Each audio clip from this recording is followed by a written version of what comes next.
Labas vakaras, mėly žiūrovai, pavasario pradžia ir visai netrukus prasidės 2024 metų Top Sport A lygos sezonas, kurio tikrai labai su nekantrumu visi laukiame. Akademija Šiauliais, Sūduvos sąstatas yra gerokai kuklesnis, jisai į Jevgeno Smirnovo poziciją, čia dabar jau Sūduva atakuoja, Burdzilauskas, jo perdavimas, bet ten Filipavičius nespėja prie kamulio, tikrai geras Ernesto sumanimas. Valandą čia žais Dainava ir Žalgiris.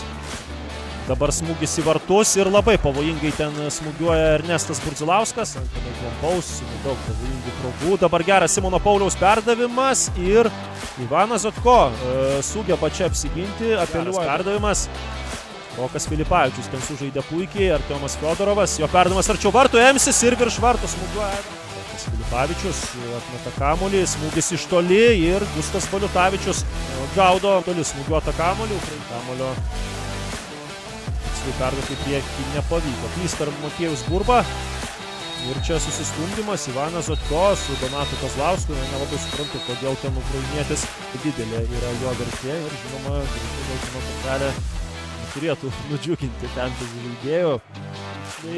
Baravykas kiek rizikingai ten ieškojo Simono Pauliaus.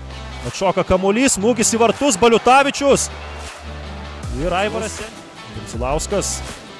Dėkingai atšoka kamuolys, Ernestas imasi iniciatyvos, bet prieš jį yra varžovas. O čia Gustas Baliutavičius. Komandai sužibėjo, žinoma, Liepoje klube. Burbai dėkingai atšoka kamuolys.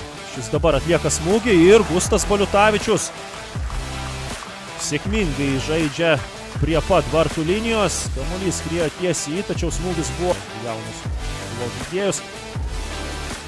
Micevičius, jis baudos aikštelės prieigose, jo smūgis ir šalia vartų smūgiuoja Gabrielius Micevičius. Labai pavojinga situacija. Visas rungtynes Sūduva gynėsi sėkmingai ir čia dabar pirmą kartą šios dienos rungtynės ir Kuklys vėl pasiruošęs atlikti perdavimą. Ir pavojinga. Šalia vartų skrieja kamuolys, kas ten paskutinis lietė kamuolį, Živanovičius skėsčiojo rankomis.